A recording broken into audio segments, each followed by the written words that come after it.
রান্নাবান্না শেষ হয়ে গেছে। আজকে কি হয়েছে বলো তো, পালং শাক আর হচ্ছে লাউয়ের খোসা ভাজা, তার মধ্যে একটু পেঁয়াজ আর পোস্ত ছিটিয়ে দিলে কিন্তু দারুণ লাগে খেতে।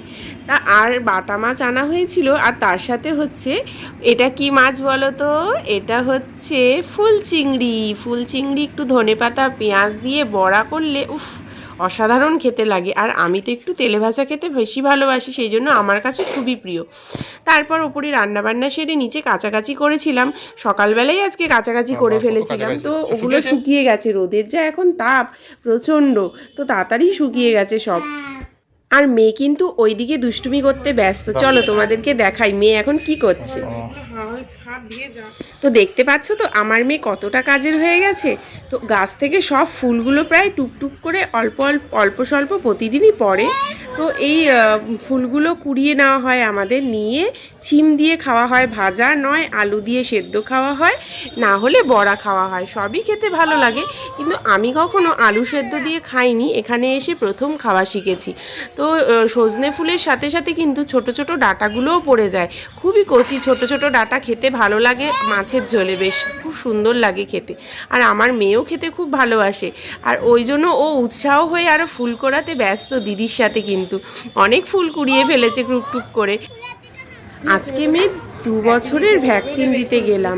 তো ভ্যাকসিন দিতে 1 সপ্তাহ মতো দেরি হয়েছে, তো ডাক্তার বলল কোনো অসুবিধে নেই। তো ওখানে গিয়ে তো মেয়ে যতক্ষণ ওখানে ছিল কি যে দুষ্টুমি করছিল কন্টিনিউ। ডাক্তার যেহেতু অন্য পেশেন্ট দেখছিল, আমাদের অনেক পরে নাম ছিল, আর সামনে মেন রোডও, বারবার ওখানে মেন রোডের দিকে দৌড়ে চলে যাচ্ছে, আর বারবার এদিক থেকে ওদিক। ওখানে একটা বাচ্চা ছিল, ওকেও জামা ধরে টেনে টেনে নিয়ে এসে ওর সাথে আলাপ করছে, নিজে যেচে যেচে। হয়ে যাবে, দাঁড়াও।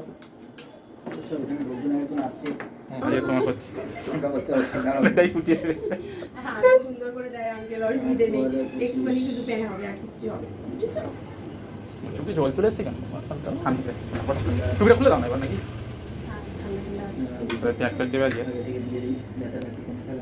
হ্যাঁ। না গো আমি করি না কান ফোটানো, তোমাকে ওটা না মানে একজন জিজ্ঞেস করতে বলেছিলেন এই প্রিয়াঙ্কা কোয়ালিটি খুব বাজে হয়ে গেছে ডিসপ্লে নাকি, কেমন লাগছে? হ্যাঁ বলো। ডক্টরের ফোন এসেছিল বলে মেয়ের ভ্যাকসিন হবে, সব কিছু রেডি, পায়ে স্পিড দিয়ে পরিষ্কারও করা হয়ে গেছে। মেয়ে কিন্তু একটুও কাঁদেনি, আমি অবাক হয়ে গেলাম। অন্য সময় ভ্যাকসিন দিতে গেলে মেয়ে কিন্তু খুবই কাঁদে, কিন্তু এইবার প্রথম যে মেয়ে কাঁদলো না। আর ও একটু ভয়ে ভয়েও ছিল যে কি হবে, আতঙ্কে ছিল একটু, যেহেতু বুঝতে শিখেছে। আর এই ডক্টরটা এত সুন্দর ভ্যাকসিন দেয়, লাগেই না একটুও।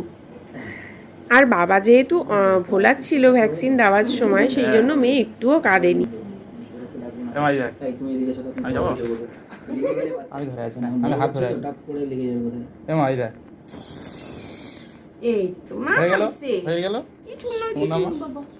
চুপ করো, বলো না, এখনো বাকি আছে কিচ্ছু।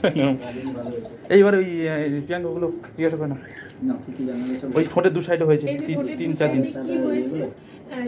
এটা কমে, এই সাইডটা পুরো কমে গেছে, এই সাইডটা এখন আছে। এই যে হয়েছিল, হ্যাঁ আমি এখন দেখছি একটু কমে কমে এসেছে, অনেক কমে গেছে 3-4 দিন আগে। কন্টাক্ট ডায়াবেটিস বলে, বাচ্চারা যখন খাবার খাও তখন নতুন নতুন খাবার যখনই যাই খাও না কেন, সেটা মুখের আশেপাশে ঘষা লাগে, লাগতে লাগতে লেগে থাকে, সেটার জন্য হয়। এটা কোনো রোগ নয়, সমস্যা নয়। এই contact diabetes, contact diabetes, contact diabetes